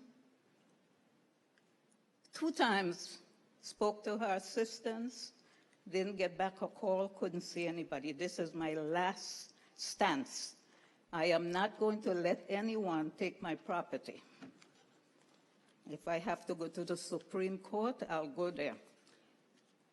I have all my papers, including my payoff notice for my home in 2005. Ms. Claus, obviously you hit on a couple issues that are federal and state and county, but what I'm going to do is I'm going to hit Matt Paccione, who's here. Matt, where are you? You better be here. He's coming? He's got a boot in his foot. Matt's going to give you help. Ms. Claus? Ms. Claus? He's in the back. He's going to go to the back with you, and what we're going to do is we're going to find out when the state remove your enhanced star, when they put it back. It all runs through. No, I know that, but unfortunately, I know, but a lot of it runs through New York State and the assessor. We'll see where it is and give you a helping hand. We'll find out about your deed. I can't help you with the post office, but Matt, maybe you can walk on up, and then Matt will work with Janine Driscoll about reaching out to somebody in the assessor's office. Is the most important thing, sir. What was that? My lot number. Right. Matt's going to give you. We're going to get. I went there to the assessment office to ask. I said, give it to me and write in the reason for your change. The homeowner should be notified. Ms. Claus, I can't answer for the assessor's office, but we're going to try and give you a helping hand right now. Matt, he's going to take you to the back room and give you. Who are you? Right. Turn to your right. Who are you? That's Joe Naselli. You don't want to deal with him. You want to deal with this guy right there. All right.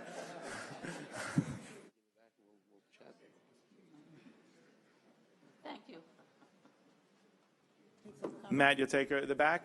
Okay, thank you very much, Matt. Now, Ms. Montalbano, how are you?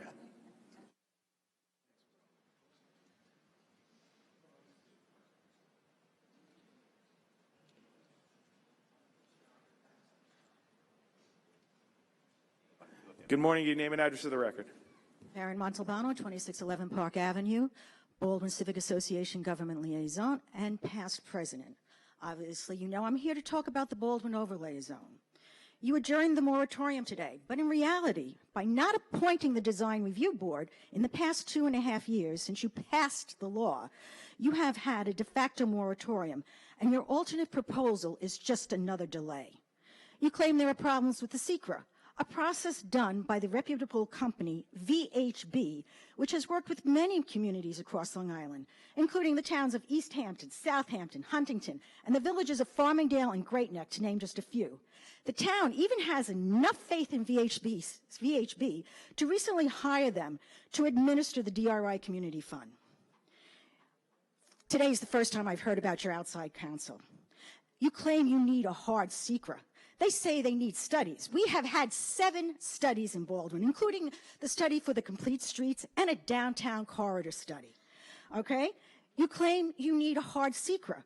Well, you have it in the final GEIS, right there on page 21, which states, quote, any future action which contravenes any of the conditions or criteria set forth below will be subject to a full request of SECRA. And this was signed off by Rich Regina in your town attorney's office. Let's note that at the beginning of 2020 that the majority of you, Supervisor Clavin, Senior Councilwoman Gooseby, Councilman Desposito, Muscarella, and Dunn, you all voted for the final SECRA and the law that created the Baldwin Overlay Zone. And it's only when people found out that in the past 2.5 years you failed to follow that law and did not appoint the required Design Review Board that all of a sudden Senior Councilwoman Gooseby makes a resolution for a moratorium. The people of Baldwin worked with the town to create the overlay zone. We specifically had input and approved of the terms. Yet now you want to change what the people of Baldwin worked on and asked for. You are our elected officials here to represent us. And yet you have decided to get rid of the Design Review Board, which the community and you previously approved. I don't know what you have against the Design Review Board. The secret issue is just a non-issue. No more excuses. Baldwin needs our revitalization. Stop stalling. Do your job. Appoint the Design Review Board. Okay. Thank you, Ms. Montalbano. Next, I'm going to ask Willie Zambrano.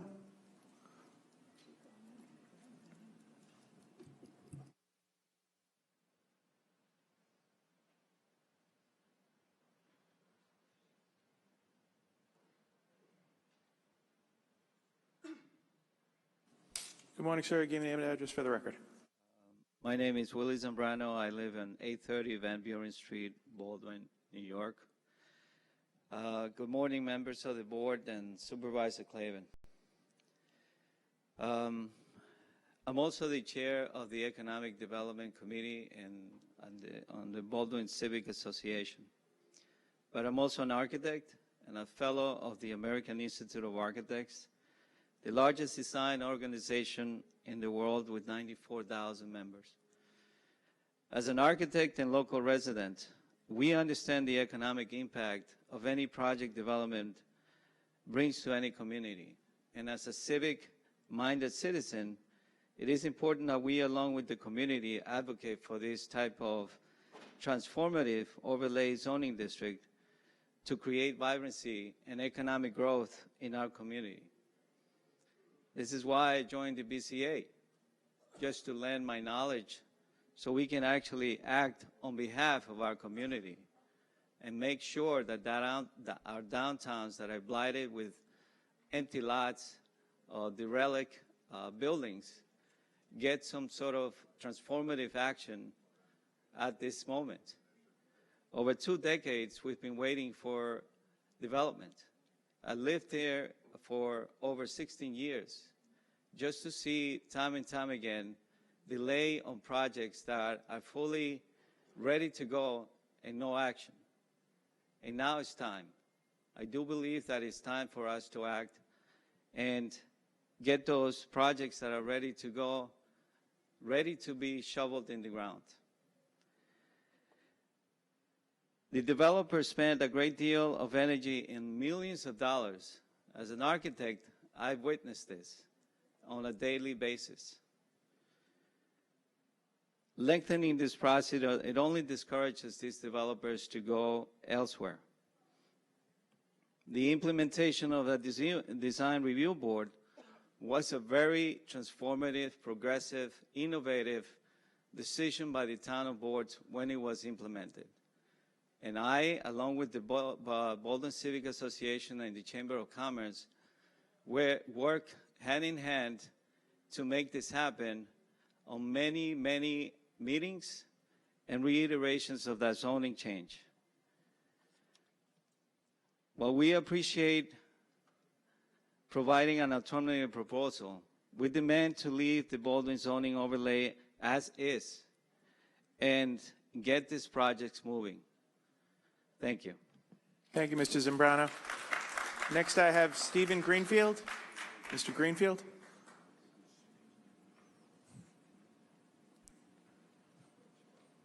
Good afternoon, Mr. Greenfield. Your name and address for the record. Stephen Greenfield, 2336 Harrison Avenue in Baldwin.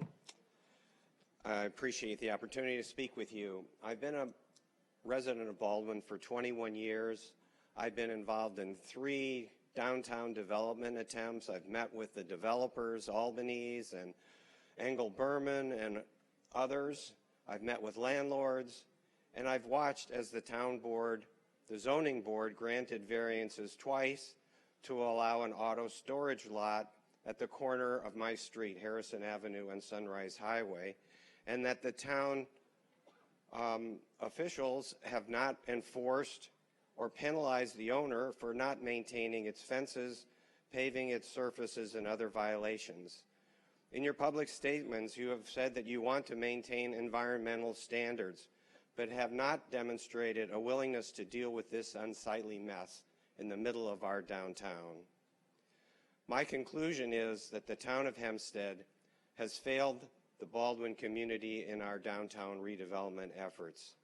Finally, the state of New York came to our rescue with a $10 million grant and a process to achieve success, but nothing has been done in the last 2 years. In addition to not forming the design committee, where is the facade improvement program? Where is the public relations project that was included in the plans?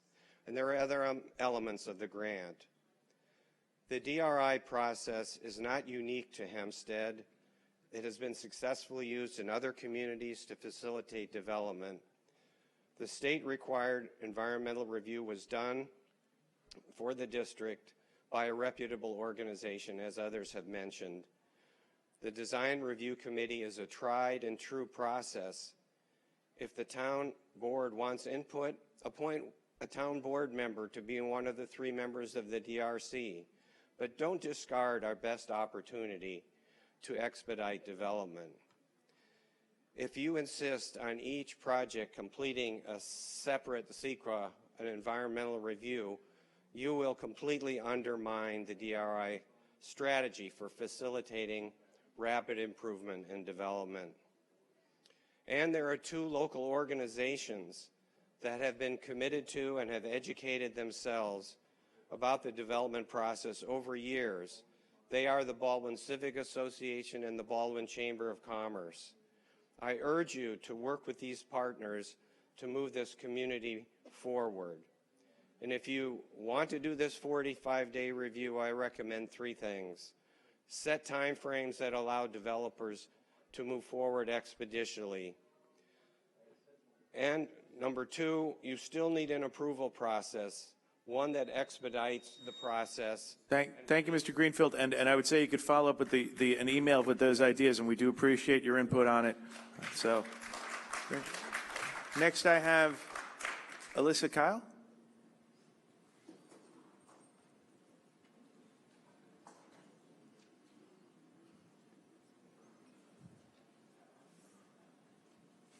Good afternoon. If you give your name and address for the record.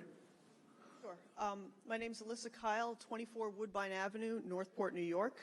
I'm the placemaking director for Vision Long Island. We worked with VHB on the Baldwin Overlay Zone and GEIS for the town, as well as previous studies in Baldwin done by Nassau County, including the TOD infill study, the resiliency plan, and the Grand Avenue traffic calming and pedestrian safety plan. The Baldwin Overlay Zone was a result of extensive study.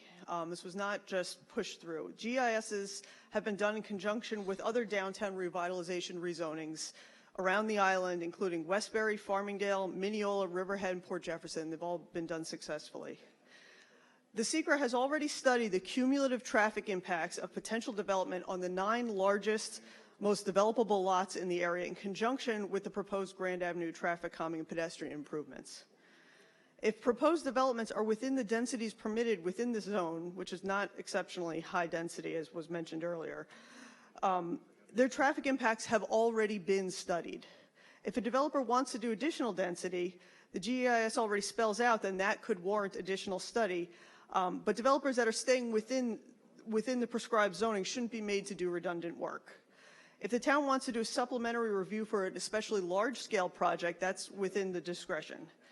There's already been a de facto 2-year moratorium due to the lack of a design review committee to review proposals that have already been submitted. Some body of people needs to be designated ASAP to begin the process of reviewing these proposals that can be accountable for moving projects forward and not allowing them to stagnate. And on this body, there needs to be at least some members of the body of people that are trained in either architecture, planning, development, or some related field to ensure that the projects being approved fulfill the wishes of the community that have been translated into both the overlay zoning code and to the accompanying design guidelines. Thank you. Thank you very much. Next I have Ms. Maraday.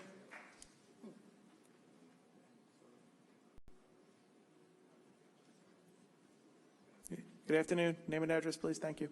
It is afternoon, isn't it? Nita J. Maraday. Karen Montalbano kind of put it out there, what needs to get done. It needs to get done. It needs to get done now. Baldwin does not need to have any other reviews, assessments, discussions, meetings, backdoor deals. We need to get a development. We need to get it done now. My question, which won't be answered, but it's on the record somewhere. What is this outside counsel getting paid, and why isn't their contract on this administrative calendar that was just voted today? Just curious. I don't believe, and someone can speak me if I'm wrong, if anybody from Baldwin knew that there was an outside counsel that was a part of this process and got any input from them. Okay. I already knew that answer, but again, this speaks to, again, the ongoing situation in this town.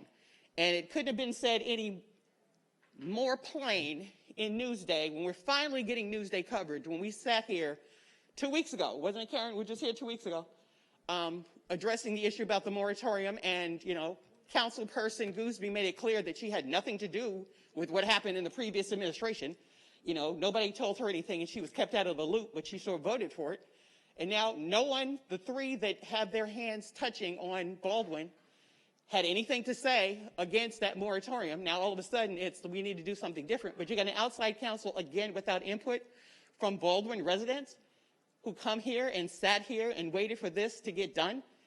And you're telling me that the state does not need to come here, but you want to take the money? Ironically, you're putting a moratorium, which means you're hampering funding that's been allocated for certain projects around the same time that the state had an audit about some, you know, sketchy financing in the town of Hempstead.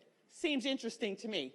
It's almost the same amount of money that's been allocated for these villages and hamlets equates to the same amount of money that has this sketchy financing. It seems to me that there's, you know, something interesting going on with the details of funding. But again, you need to do it now. You need to do it quick.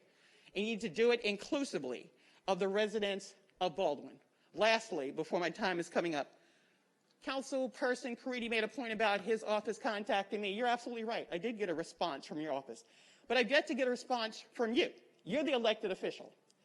You know, I reached out to the council person, okay, and I expect to get a response, something, letter, cricket, anything. I will commend the buildings department because they do get information to us about the projects and the unsightly projects and developments that we do have in some of the homes. But right now, I'm before the elected officials. Do your job, do it now. Because guess what? Saying what you got voted in, these days you can easily get voted out. Thank you, Ms. Meriday. Next, I have up Stu Kroll.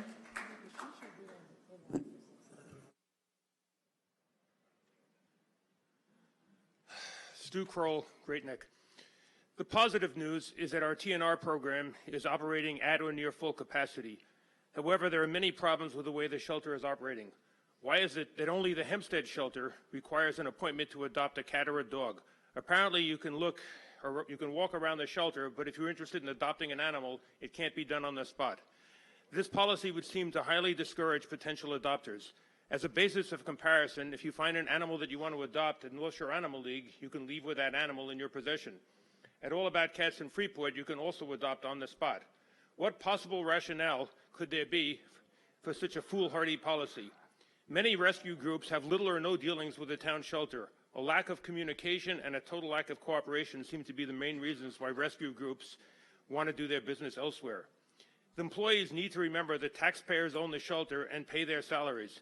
This is not to say there aren't numerous dedicated employees. However, the prevailing sentiment seems to be a lack of responsiveness to the public, along with a misplaced sense of self-importance. I hope I'm not disturbing anybody up there. We have a shelter with a $5.5 million budget with over $4 million being allocated to salaries. We should have a robust socialization program leading to numerous cat and dog adoptions. Unfortunately, this does not seem to be the case. The cattery is often empty with ringworm that never seems to go away. Most of the cats are caged. This is no way to socialize the unfortunate cats. No doubt some of the potentially adoptable cats end up being shipped off to Good Shepherd Sanctuary in Maryland. The dogs are rarely, if ever, taken outside to avail themselves of the exercise pens. How then are they to be socialized, leading to adoption? The more likely result is they are continually caged, leading to them being withdrawn and aggressive. It seems rather apparent that the current shelter leadership of Pastore and Fonte want the least amount of animals possible residing at the town shelter. The lack of animals makes their job easier, and the money saved apparently goes back to the general fund. Let us not forget that our behaviorist trainer, Fonte, lied about having most of her required credentials, which apparently she later received. Pastore, upon visiting our dogs up in Utica, personally approved the situation, the facility. In reality, the situation was so bad the Utica mayor was drawn to tears. We are then left to wonder why such people are in charge of our shelter. Local government seems to be dominated by patronage jobs and employees doing the bidding of those in charge. As we have recently seen in the news, such behavior is coming under increased scrutiny. Violations of the public trust need to be punished by lengthy periods of incarceration and loss of government pensions. Incidentally, is there any update on Mr. Uri, a town employee arrested for numerous counts of torturing dogs through the largest dogfighting ring in Suffolk County history? He should be suspended immediately and fired summarily upon conviction.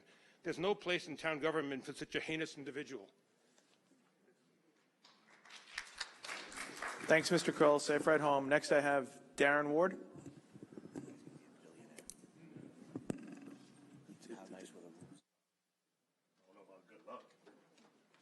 Good afternoon. If you give your name and address for the record. Yes. Good afternoon. Darian Ward on Lancaster Avenue in Baldwin, New York. Good morning, good afternoon to the Town Board and other guests and Baldwin stakeholders.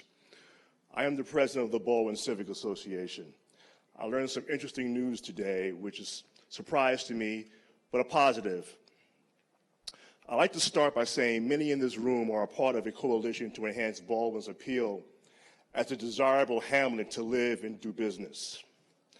The Baldwin Overlay Zone passed by the Town Board is an example of ground-up activism by our neighbors, stakeholders, partnering with government to create the sustainable and present and future Baldwin.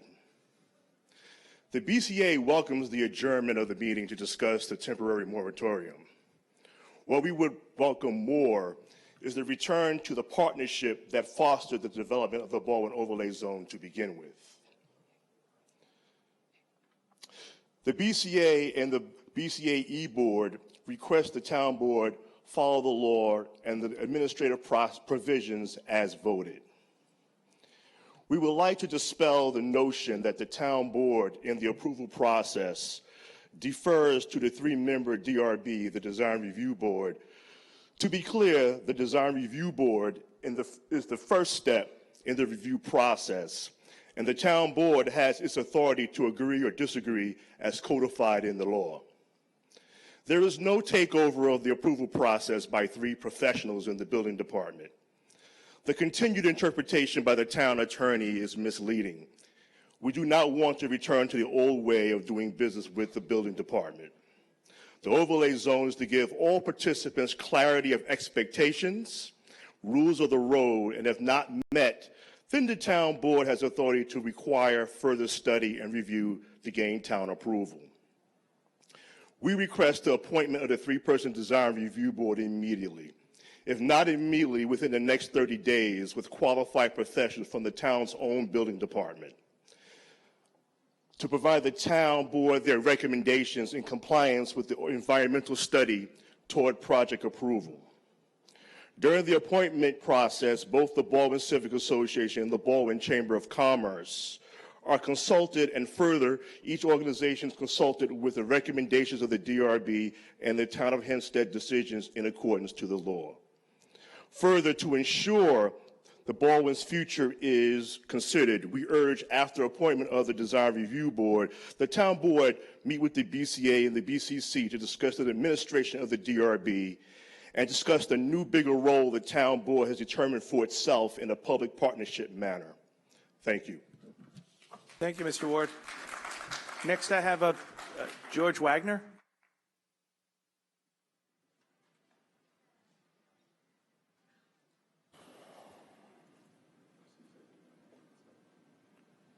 Good afternoon, all. Good afternoon, sir. Just your name and address for the record, please. George Wagner. I live at 165 Newport Road in Uniondale. I am here because I experienced something on Sunday morning that is very troubling. I went to have an early shave at around 6:30, and I put on the hot water, the cold water. The cold water suddenly was brown, dark brown. And eventually, I decided to turn on all the other taps in my apartment, my building. And this continued for about 40 minutes. It was so troubling to me that I called Ms. Jacobs, the president of the North Spring Garden Association, and also Troy Harris, the Commissioner of Police, who advised me to call Mr. Clavin's office, which I did yesterday morning. And the person I spoke to was mostly trying to satisfy me and to get rid of me by telling me a lot of that normally just flush the water normally once a year and all this type of stuff. I've lived in Brooklyn for a long time, and I've never seen that nor experienced that. Actually, the first time I experienced that in Uniondale is Sunday morning. It's troubling. Okay, sir. I'm saying, now, my wife died of cancer in August last year, the 19th. Very I sorry also to hear that. have cancer. I live on a dead-end street, and I was made to understand that that particular location in all the blocks of dead-end street have most of this stuff. But the person I spoke with, the bishop, works with Mr. Glavin at one of his locations. And he was, as I said, trying to satisfy me by telling me about the flushing of the water. I eventually told him I worked with Con Edison for 34 years. And we do boiler treatment, water treatment, and all this type of stuff to clarify stuff in the boiler. And I think that this type of stuff should be addressed at this location, which is Hempstead. So, sir, if it's easier, this way you could explain, and he'll know it best. I know Commissioner Reinhardt is here from the Water Department. Okay. If you want to give him the location, the address, and explain the issue in depth, I'm sure he could get someone out probably today to look at it. Look at it. I think the thing is, this is a serious thing. This might not only be my location. This might be the whole of Hempstead, Uniondale areas having the same problem. Okay. The commissioner is going to come over to you right now. He's going to get the address. And Jay, you're on this? Thank you very much. Next, I have Marcia DiTieri.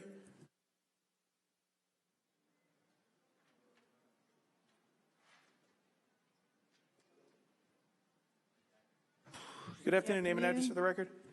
Marcia DiTieri, Merrick, New York.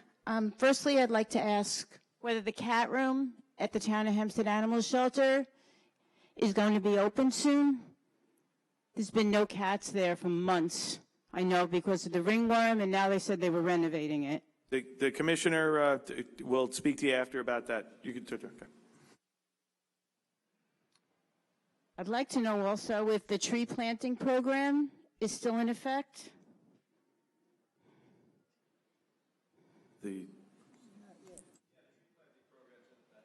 Is it low cost, no cost? And for seniors, is it free? It used to be. The Commissioner of Engineering, he'll be happy to follow up on that. Thank you, Commissioner. I am here once again begging for some hope that the town is proposing something to protect our natural resource, our life source, and was literally keeping us alive, namely mature trees. To date, I have seen countless historical homes. I'm in tiny town in Merrick, and the 100-year-old trees with them. I am requesting once again that the town put tree preservation law, as other townships have done, into law. Lastly, I don't know if you saw the woman on Channel 12 News in Westbury that chained herself to an 80-year-old healthy tree so the town of Westbury couldn't cut it down. Is that what this has come to?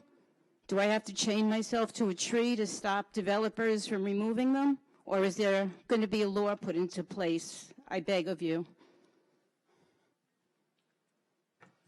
Has there been anything yet, as other townships have done? Like I said to you, we have a couple of people working on Ms. DiTieri.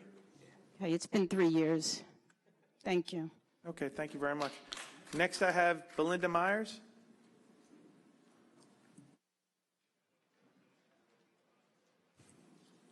Good afternoon. If you give your name and address to the record.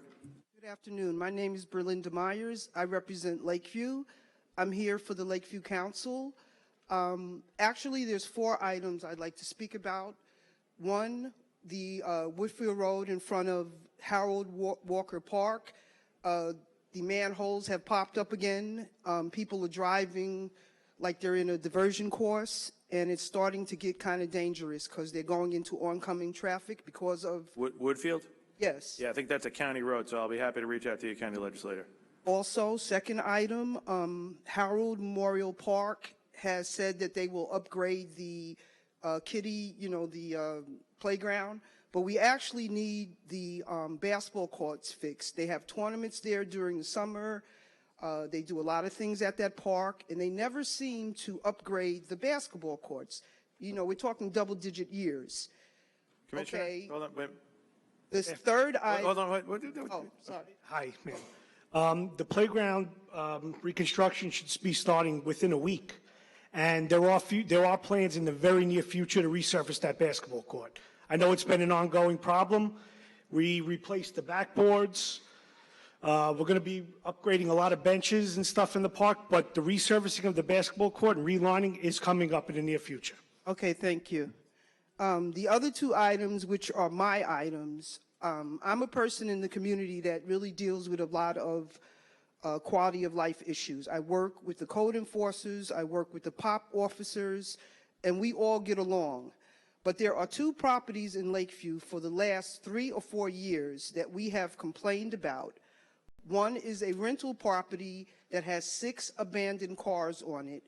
So when I checked on the property to see what was happening, they said that it was in litigation. This was prior to the pandemic. Since then, nothing has happened. The landlord has not done anything. It is really ridiculous. And then the second item is a residential house that has a vacant lot next to the house, and the owner uses the lot literally as a, if you drive past it, it looks like a junkyard. And, you know, we have cited this individual every year for probably the last 5 years. And so the code enforcer goes, they talk to him, he gets cited, you know, he may clean up a little bit, but not enough to where it really matters. And so we never get answers. So what happens when you send a code enforcement to litigation? Why the community seems to never know what happens after that. How do we ramp up code enforcement to get these people to clean their properties? How do you do that? I understand the process, how you're going to have to get cited and so on and so forth. Okay. But once it gets to the point of 3 or 4 years and nothing happens, what do we do as a community? We live behind Hempstead Lake State Park. And as you know, Hempstead Lake State Park, the state has put a lot of money in that park recently. It's an environmental center now for, you know, for somebody else, not for you. Yeah. So what? Let me tell you what's going on. First of all, I know exactly what you're speaking of. I've been over there quite a few times. There are some homes and so forth that all of that has been reported, and they are now. Well, I would like somebody to take me in the back, and so I can give them the address of those home. I know where they are. Do you? Yes, I do. You want me to say who it is on record? Because I'm not sure if you do. Listen, we have the deputy commissioner and John Lipinski right now. They're going to walk to the back and get the addresses from you right now. Thank you. All ready? No problem at all. Next, I have Deborah Millay. Those places are something else. I've already turned in.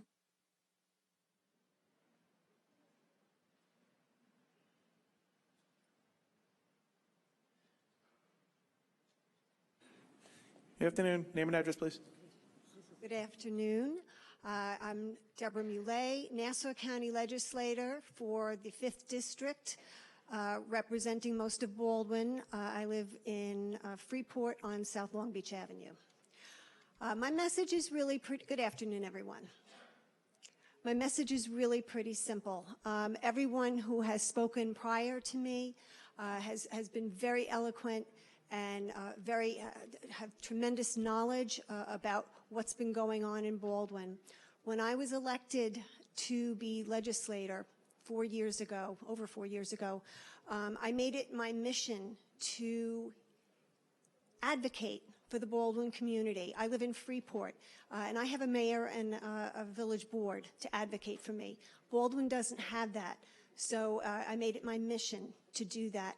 And I'm here today to do that, to speak to you as one fellow elected official to all of you.